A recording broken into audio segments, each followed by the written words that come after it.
बिस्मिल्लाहिर्रहमानिर्रहीम। अस्सलाम वालेकुम नाज़रीन, आप यूट्यूब चैनल देख रहे हैं, मैं इमरान खान हूँ। नाज़रीन, हसीना वाजिद और उनका अंजाम ये पाकिस्तान की एस्टेब्लिशमेंट के लिए एक और परेशानी है और पाकिस्तान के अंदर मीडिया को एक मरतबा फिर से हुक्म दिया गया है कि इसके ऊपर आपने ज़्यादा डिस्कशन नहीं करनी, क्योंकि जब आप इन चीज़ों के ऊपर बात करते हैं तो फिर पाकिस्तान में अवामी रद्द अमल को तक़वियत मिलती है या लोगों को ये लगता है कि वो भी पाकिस्तान में ये कर सकते हैं। तो हसीना वाजिद का जो अंजाम हुआ या जिस तरीके से उनकी वहाँ पे हुकूमत ख़त्म हुई, उन्हें अपना मुल्क छोड़कर बांग्लादेश भागना पड़ा, उसके बाद उनको सज़ाए मौत हो गई अगले चंद महीनों में। और अभी हसीना वाजिद वहाँ पे है तो नहीं बांग्लादेश में, लेकिन अब ये कहा जा रहा है कि जल्दी पकड़ के उन्हें लाया जाए और लाकर फांसी की सज़ा दी जाए। ऐसे लोगों को फांसी होती नहीं है, इन्हें असाइलम मिल जाते हैं। दुनिया के बड़े ताकतवर मुल्क इन्हें अपने कंट्रोल में रख लेते हैं और वक्त आने पर इन्हें इस्तेमाल किया जाता है। बहरहाल बांग्लादेश के अवाम जो है मुबारकबाद के मुस्तहिक हैं, उन्होंने एक बड़े जालिम रजीम का खात्मा किया है और पाकिस्तानी हुक्मरान इस बात से डरे हुए हैं कि अगर हसीना वाजिद वाला अंजाम उनका हो गया तो क्या होगा। और इसी डर की वजह से फौरी तौर पर पाकिस्तान के मीडिया को ये अहकाम दिए गए कि आपने ज्यादा इस मामले को डिस्कस नहीं करना, इसकी गहराइयों के अंदर आपने नहीं उतरना, वरना पाकिस्तानियों को एक नई उम्मीद लग जाएगी कि पाकिस्तान में भी फांसियां हो सकती हैं, तख्ते उल्टे जा सकते हैं, पाकिस्तान में भी जो है वो जालिमों की पकड़ हो सकती। लेकिन हुआ क्या था, बांग्लादेश के अंदर गोली चला दी थी सरकार ने, पुलिस ने और फौज ने गोली चला दी थी, जैसे पुलिस ने और फौज ने पाकिस्तान में बार बार गोली चलाई। तो बांग्लादेश की जो वजारत दाखिला या जो पुलिस चीफ है, ये सब लोग पकड़ में आ गए और बाद में वादा माफ गवाह भी बने इनमें से लोग, और तमाम लोगों ने गवाहियां दी। उन्होंने बताया, डॉक्टर्स ने बताया जी कि हमने लोगों के जिस्मों में से गोलियां निकाली, हमने पोस्टमार्टम किया, फलां फलां तारीख को इतने इतने मरीज आए, इन हालात को हमने देखा। डॉक्टर्स ने बताया, एनी शाहिदीन ने बताया, जो लोग रेस्क्यू करके अस्पतालों में लेकर गए उन्होंने बताया। फिर जो पुलिस वाले हैं वो खुद वादा माफ गवाह बन गए। तो गोलियां चलाने वाले फंस गए और ऑर्डर देने वाली हसीना वाजिद को सजाए मौत सुना दी गई। अब ये खौफ जो है पाकिस्तान में भी जाता है। मरियम नवाज का जो हालिया एक स्टेटमेंट है, आप उसको इसके साथ मिलाकर पढ़ेंगे तो आपको समझ आएगी कि इनके दिमाग में क्या चल रहा है। बरतानिया में खड़ी होकर मरियम नवाज ये कहती हैं कि मैं हल्फन कहती हूं कि मैंने या नवाज शरीफ ने किसी से इंतकाम नहीं लिया। अब जो गुज़िश्ता 3.5-4 साल से इन्होंने पाकिस्तान की मिलिट्री एस्टेब्लिशमेंट के साथ मिलकर किया, वो क्या था। वैसे ये लोग तो ना 3 में ना 13 में इनकी औकात ही नहीं है किसी से इंतकाम लेने की या बदला लेने की। तो मिलिट्री एस्टेब्लिशमेंट है जो इनके साथ मिल गई है। जर्नैल अगर नवाज शरीफ का हाथ ना थामे तो नवाज शरीफ की तो टके की औकात नहीं है इस वक्त। नवाज शरीफ तो पाकिस्तान में एक SHO से नहीं लड़ सकता अब, जो हालात हो गए हैं। तो ये पाकिस्तान की जो फौजी एस्टेब्लिशमेंट है उसके पास सारी ताकत है। आसिम मुनीर के पास, उनके किचन कैबिनेट के पास ये लोग पावर एंजॉय कर रहे हैं। मोहसिन नकवी की ताकत नवाज शरीफ की ताकत से कई गुना ज्यादा है आज के दौर में। तो अब इन्हें फिक्र पड़ गई है कि जनाब ये जो हसीना वाजिद के साथ हो गया, या जो एक अवाम के अंदर शऊर आ गया है, जो हर तरफ रोला पड़ा हुआ, अभी मैं यूरोप से होकर आया हूं भाई, लोगों के सेंटीमेंट्स ऐसे खौफनाक है मैं आपको बता नहीं सकता। जो लोग हमें मिलते हैं वो भड़के हुए हैं, जो लोग हमें सड़कों पे मिलते हैं, बाजारों में मिलते हैं, वो बहुत गुस्से में हैं। वो ये कहते हैं पाकिस्तान का मजाक बनाकर रख दिया एस्टेब्लिशमेंट ने, और वो इन सारे सियासतदानों को उनका सहूलतकार समझते हैं, इनको बराबर का कसूरवार समझते हैं। हमने वहां, मैं गया जर्मनी में, वहां 1-2 दोस्त हैं, कुछ लोग हैं, उन्होंने प्रोग्राम्स किए हुए थे। उसके बाद कोपनहेगन में, और फिर एक बहुत बड़ा प्रोग्राम बार्सिलोना में हुआ। मैं जितने लोग वहां तशरीफ लाए उनका शुक्रिया अदा करना चाहता हूं। बहुत सारे लोग वो अंदर नहीं आ पाए क्योंकि वो सारा हॉल भर गया था, लोग कुर्सियों पे छोड़कर सीढ़ियों पे बैठे हुए थे। और जितने वहां मुकर्रीन थे उन सब ने दबाकर बात की मिलिट्री एस्टेब्लिशमेंट के खिलाफ, दबाकर सब ने जर्नैलों की ज्यादतियों के खिलाफ आवाज उठाई। सब ने आवाज उठाई कि बड़ा जुल्म किया गया पाकिस्तान के अंदर, लगातार जुल्म किया गया। और तमाम लोगों ने मौजूदा हुक्मरानों के खिलाफ तहरीक चलाने पर जोर दिया। और तमाम लोगों ने जो है पाकिस्तान में इमरान खान की सपोर्ट का अज़म भी जाहिर किया। वो इसलिए कि इमरान खान इस वक्त खड़ा है हर जुल्म और फस्तायत और जबर के सामने, और उसके साथ ज्यादती हो रही है। ये कहानी वहां शुरू होती है जहां से इमरान खान साहब को उनके दफ्तर से रजीम चेंज ऑपरेशन करके निकाला जाता है। वैसे तो एक कहानी जो है वो 60-8 दहाइयों से चल रही है, लेकिन कोई एक लफ्ज भी किसी ने कहीं पे कोई ऐसा नहीं बोला कि जहां से आपको जरा सा शक हो जाए कि यह मामला किसी और तरफ जा रहा है। दबा के लोगों ने वहां तनकीद की और लोगों के सेंटीमेंट्स देखने वाले थे, खवातीन के, नौजवानों के, बुजुर्गों के। मैं लोगों को मिला हूं वहां पे, लोग बहुत गुस्से में। तो ये जो गुस्सा है उसकी वजह से डर है, और डर ऐसा है कि नवाज शरीफ ने और मैंने किसी से इंतकाम नहीं लिया। यानी अब ये सोचते हैं कि 9 मई भी हम पे पड़ जाएगा कल को, 26 नवंबर भी हम पे पड़ जाएगा कल को, तहरीके लब्बैक का जो कत्लेआम हुआ ये भी हम पे पड़ जाएगा कल को। अब वो ये सोचते हैं कि जितना पाकिस्तान में जुल्म और बर्बरियत हुई है, जो आज़ाद कश्मीर में भी हुआ, जो जगह जगह पाकिस्तान में हमने तबाही फेरी है, वो सारा हम पे पड़ जाएगा। जो मरियम नवाज ने जाली पुलिस मुकाबलों का एक लंबा लामुतनाही सिलसिला शुरू कर दिया है पंजाब में, धड़ाधड़ पुलिस मुकाबले हो रहे हैं, मावरा अदालत, किसी बंदे को अदालत में पेश ही नहीं करते। और पुलिस खुलकर कहती है जी हम कत्ल करेंगे, हम मार रहे हैं, हम छोड़ेंगे किसी को नहीं। तो पुलिस स्टेट बना के रख दिया पूरे पंजाब को, ना कोई अदालत है ना कोई कानून है, मारते जाओ सबको। तो ये सारी चीजें जब आप इकट्ठी करके देखते हैं तो मरियम नवाज को और नवाज शरीफ को खौफ आना ये एक ऑब्वियस चीज है, उन्हें डर लगना चाहिए। जो उन्होंने पाकिस्तानियों के साथ कर दिया उसके बाद उनका डरना बनता है, और वो ये भी जानते हैं कि कल को एस्टेब्लिशमेंट ये सारा कुछ उन पे डाल देगी। अब देखें, ये इन्होंने सहूलतकारी तो की है एस्टेब्लिशमेंट की, और बूट पॉलिश भी की है, और इसका जो भरपूर फायदा उठाया वो इन्हीं लोगों ने उठाया, और इनके साथ साथ एस्टेब्लिशमेंट ने भी उठाया।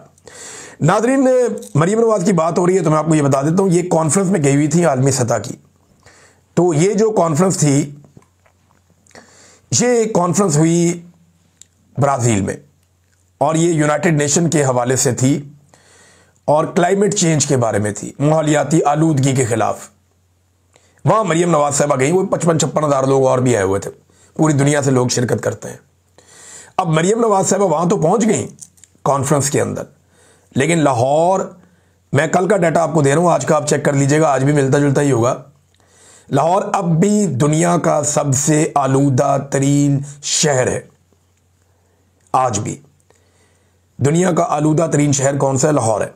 और ये दुनिया को बताने गए हैं कि जनाब क्लाइमेट चेंज से कैसे बचना है और किस तरीके से हमने चीजें ठीक करनी है। इन्होंने कभी अपनी जिंदगी में दरख्त लगाने के मामलात को संजीदगी से नहीं लिया, कभी इन्होंने क्लाइमेट चेंज को एक मौजू के तौर पर नहीं लिया, कभी इसके लिए आवाज नहीं उठाई, कभी इसके लिए जोर नहीं लगाया। ये तो इमरान खान साहब ने बेशुमार प्लांटेशन करवाई खैबर पख्तूनख्वा में। पंजाब में मैं ये मानता हूँ वो इतना कामयाब नहीं हुए। कोशिश की लोगों ने पंजाब में, मैंने अपने तौर पे की, कुछ और हमारे मीडिया के दोस्त हैं, कुछ हमारे जो दोस्त हैं इंटरटेनमेंट इंडस्ट्री के, उन लोगों ने कोशिश की, कुछ प्राइवेट लोगों ने कोशिश की, थोड़ी बहुत गवर्नमेंट की सतह पे, लेकिन पंजाब में नहीं हो पाया। खैबर पख्तूनख्वा में खास तौर पे परवेज खटक के दौर में और उसके बाद भी ये बड़ा जबरदस्त काम हुआ, और ये इमरान खान साहब का इनिशिएटिव था। बिलियन ट्री सुनामी, तो बड़े दरख्त लगे थे उस वक्त, इनको तो तब होश भी नहीं थी। तो नादरीन, ये स्मोक में अभी भी लाहौर सबसे आगे है। ये दुनिया को जाके बता रहे हैं, क्या बता रहे हैं कि जनाब स्मोक ज्यादा बढ़ानी कैसे, आपने अपने शहरों को आलूदा कैसे करना है।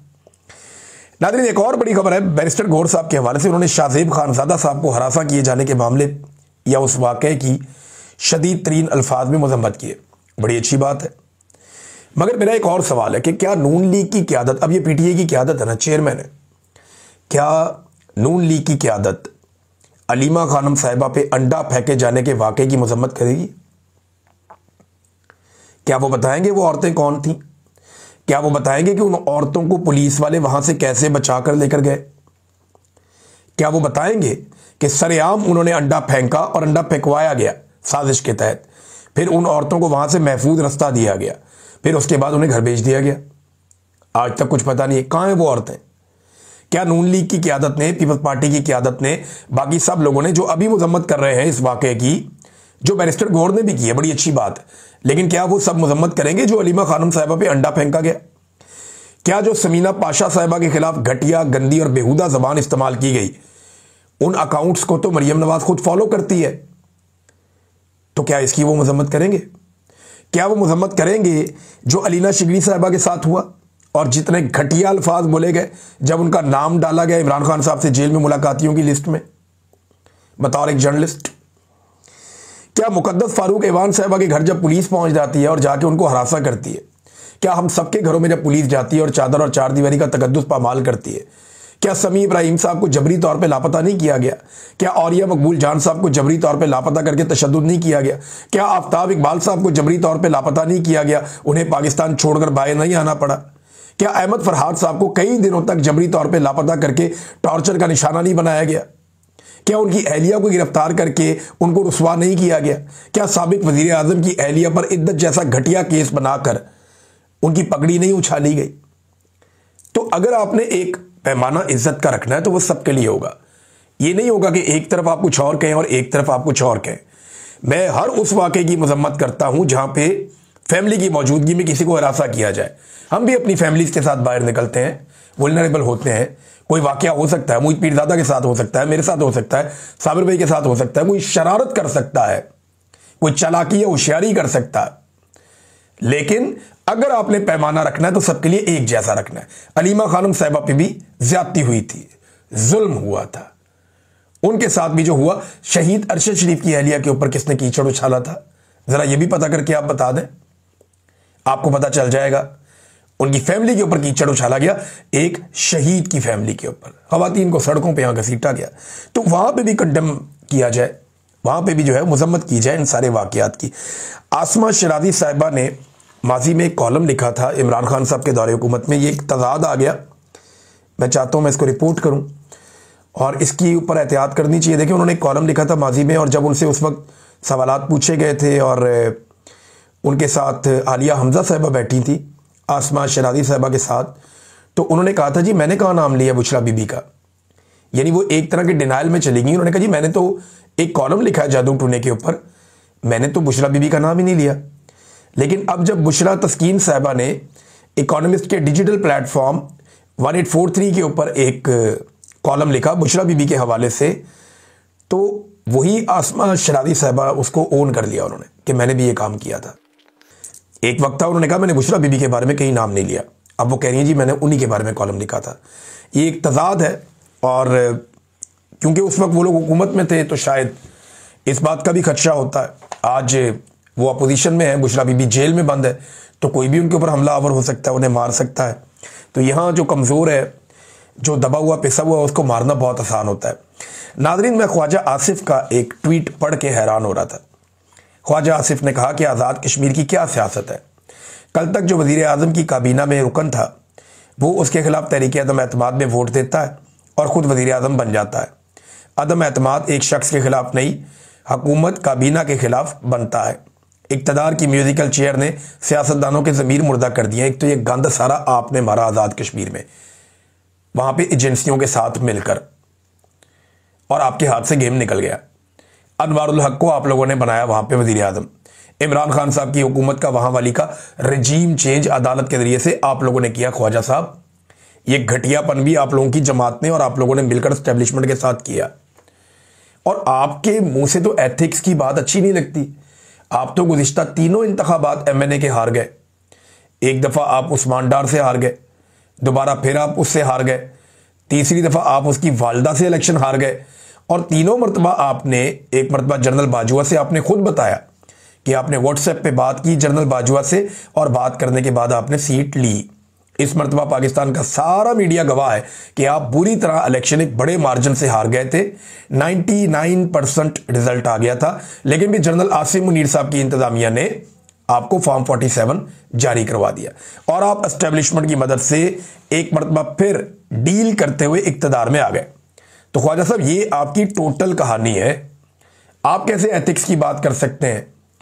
एक खातून पे तशद्दुद करवा के, उसके बच्चों को बार बार अगवा करवा के, गिरफ्तार करवा के, पूरे खानदान को जलील और रुसवा करके, हजारों कारकुनों को जेलों में डालकर, फिर भी आप इलेक्शन हारने के बावजूद जाली फॉर्म 47 लेकर आए। आपके मुंह से जेब नहीं देती ये बात। या तो आप कहते ना, नवाज शरीफ साहब भी कहते कि मैं इलेक्शन हार गया हूं, मैं अब बाहर बैठूंगा, लेकिन आपको इक़्तिदार में आने का भी शौक था। नाज़रीन, पब्लिक अकाउंट्स कमेटी में एक इंकशाफ हुआ, वो ये है, और ये सरकारी इंकशाफ है। इंकशाफ ये है कि शुगर माफिया हाल ही में मजीद 200 अरब रुपए का कौम को चूना लगा चुका है। ये अभी हाल ही में, और अभी मजीद चूना वो लगा रहे हैं किसानों को। गन्ना नहीं खरीद रहे, रोका हुआ है, गन्ने का वजन कम हो रहा है, क्रशिंग सीजन को आगे लेकर जा रहे हैं। 15 नवंबर तक शुरू हो जाना चाहिए था, लेकिन नहीं कर रहे। क्रशिंग सीजन को आगे लेकर जा रहे हैं, जानबूझकर उसको आगे बढ़ा रहे हैं ताकि किसान का नुकसान हो, और किसान को पेमेंट तो ये वैसे भी नहीं करते।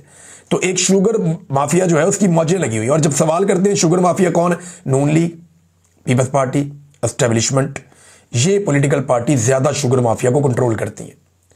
और किसी के पास क्या होगा, ज्यादा यही लोग हैं।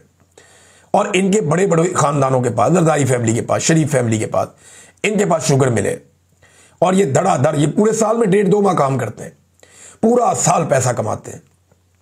और इतना पैसा कमाते हैं कि इनका पैसा पूरा साल अंडे और बच्चे देता है, इतना ये पैसा कमाते हैं। तो ये जब दिल करता है कौम को 100, 200, 400 करोड़ का, बल्कि इतने अरब का, 100, 200, 400 अरब का जब दिल करता है कौम को, ये चूना लगा देते हैं। नादरीन, एक और खबर है, इंडिया और पाकिस्तान, ये बड़े पैमाने पर, और ये खबरें अब छप रही हैं आलमी सतह पे, इंडिया और पाकिस्तान बड़े पैमाने पर पैसा खर्च कर रहे हैं अमेरिका में, और ये लॉबिंग फर्म्स हायर कर रहे हैं। और बाज़ जगहों पे इंडिया की जानिब से किसी ने और पाकिस्तान की जानिब से एक ही फर्म को हायर करके ट्रंप से ताल्लुकात बनाने पे लगाया हुआ कि हमारे ट्रंप के साथ बेहतरीन ताल्लुकात होने चाहिए। इंडिया और पाकिस्तान की टसल की वजह से अमेरिका में लॉबिंग फर्म्स का धंधा ठीक चल रहा है और उनकी मौजें लगी हुई हैं। अब वहां पे डोनाल्ड ट्रंप को कंट्रोल करने के लिए या उसकी नज़रों में अच्छा बनने के लिए ये पैसा खर्च कर रहे हैं। अब एक रिपोर्ट आई है फर्स्ट पोस्ट, उसमें दावा किया गया कि पाकिस्तान ने 3 गुना पैसा खर्च किया इंडिया के मुकाबले में वॉशिंगटन में लॉबिंग करने के लिए। अंदाजा करें, कौम का पैसा है, आम पाकिस्तानियों का पैसा है। ये सिर्फ इसलिए कि आसिम मुनीर और शहबाज शरीफ साहब का चेहरा डोनाल्ड ट्रंप को भा जाए, पसंद आ जाए, तो इसलिए ये क्या कर रहे हैं, कौम का पैसा अंधाधुंध लॉबिंग के अंदर फेंक रहे हैं, झोंक रहे हैं। पैसा कौम का है और किसी को जवाब दे ये नहीं समझते, किसी के सामने अपने आप को जवाब दे नहीं समझते। और इसी चक्कर में इन्होंने अब इस तस्ने भी ले लिए हैं। और जिस तरह शहबाज शरीफ साहब ने जिस लेवल की बूट पॉलिश की, शू शाइन बॉय, उनको एक आलमी सतह पे खिताब दिया गया है, जिस तरह उन्होंने बूट पॉलिश की डोनाल्ड ट्रंप की शर्म शेख में, शहबाज शरीफ साहब ने शर्म भी नहीं आई, तो पूरी कौम को तो शर्म आई लेकिन उन्हें नहीं आई। तो उसके बाद तो किसी लॉबिंग की जरूरत ही नहीं है। ट्रंप तो एंजॉय कर रहा है इस सारी सूरत हाल को कि इंडिया भी पैसे खर्च कर रहा है, पाकिस्तान भी कर रहा है। और इंडिया के साथ जिस वक्त ट्रंप की जो ट्रेड डील है वो मुकम्मल हो जाएगी तो फिर आप देखिएगा सूरत हाल काफ़ी बदलेगी और बहुत सारी चीज़ें तब्दील हो जाएंगी। नाज़रीन, तहरीक लब्बैक की हवाले से खबर है और उन्होंने एक बयान जारी किया तर्जुमान ने। उन्होंने कहा कि मुल्क अजीज पाकिस्तान के अंदरूनी मामलात पर तबसरा करते हुए कहा कि नाजायज़ हुकूमत अपोजिशन लीडर पर दबाव डालने के लिए उनकी घरेलू खवातीन तक को फस्तायत का निशाना बना रही है। साद रिजवी की खवातीन और बहनों और अहलिया, उनके बारे में बताया गया, उनको गिरफ्तार कर लिया जाता है। एक जेल में कैद खवातीन की किरदार कुशी की जाती है। अब बुशरा बीबी का तस्करा कर रहे हैं। देखें, ये तहरीक लब्बैक वो जमात थी जो एस्टेब्लिशमेंट के इशारों पर खवातीन की बदतरीन तज़हीक करती थी और पाकिस्तान तहरीक इंसाफ पर हमले करती थी। एस्टेब्लिशमेंट ने इनका कत्लेआम करवाया सिर्फ इसराइल को खुश करने के लिए, अमेरिका को राज़ी करने के लिए। तो वो जो कत्लेआम हुआ उसके बाद जो तहरीक लब्बैक है उसका मौक़िफ़ तब्दील हुआ और अब वो भी हकीकत पसंदी का सामना कर रहे हैं। और अब वो भी बता रहे हैं कि जनाब जुल्म और जुल्म ही होता है, खवातीन जो है उनकी इज्जत सांझी होती है। जो आप किसी और जमात के साथ कर रहे हैं हमारे साथ भी वही हो गया। तो अच्छी बात यह है कि तहरीक लब्बैक की आवाज़ें भी अब उठना शुरू हुई जुल्म के खिलाफ। लेकिन तहरीक लब्बैक के हवाले से बहुत सारे खदशात बहुत सारे लोगों के दुरुस्त भी हैं। ये बहुत इंतहा पसंदी पे चले जाते हैं, बहुत अजीबो गरीब काम करते हैं, लोगों के घरों के ऊपर उनके ऊपर अपनी ज़ाती पुलिसिंग शुरू कर देते हैं और अजीब तरीके से हर चीज़ को अपने हाथ में कंट्रोल करना चाहते हैं। ये भी बड़ी खौफनाक चीज़ है। तो इस पर भी उनको सोचना चाहिए कि अपने आप को दुरुस्त करें। अब नादरीन, साद रिजवी का या अनस रिजवी का इतने दिन गुजर गए हैं, अभी तक कोई पता नहीं चला। समझ नहीं आ रही वो गए कहाँ। उनकी फैमिली भी पुरस्कार तौर पे खामोश है। मेरी उनकी पार्टी के चंद अहम लोगों से बात हुई जो अभी तक गिरफ्तार नहीं हुए, काबू नहीं आए। और ये लोग जो हैं वो अब पंजाब में नहीं है, ये मैं आपको बता देता हूं। उनका ये कहना है कि हमें भी नहीं पता कि साद रिजवी और अनस रिजवी कहाँ हैं और हमारा भी उनसे रब्ता नहीं हुआ। शुबा उन्हें भी यही है कि पाकिस्तान की इंटेलिजेंस एजेंसियों की कैद में है वो दोनों भाई। शुबा उनका भी यही है और बहुत मुमकिन है कि उनकी फैमिली को यह बता दिया गया हो या उनसे रब्ता करवा दिया गया हो और अभी चीज़ों के ठीक होने का शायद इंतज़ार किया जा रहा है कि बाहर मामला ठीक हो जाए, उसके बाद साद रिजवी को या अनस रिजवी को जो भी मौजूद है या जिस हालत में भी है उन्हें फिर सामने लाया जाए। लेकिन अभी तक जो है वो कोई उनका पता नहीं चल रहा। और ये बड़ी अजीब बात है कि पंजाब में सबसे ज़्यादा तीसरे नंबर पे वोट लेने वाली जमात, उसके दोनों लीडर गायब हो गए, कुछ पता ही नहीं दुनिया को कि वो किधर गए। ये पाकिस्तान के अंदर इस वक्त हालात हैं। अब तक इतना ही, अपना ख्याल रखिएगा, अपने इस चैनल का भी। अल्लाह हाफिज़।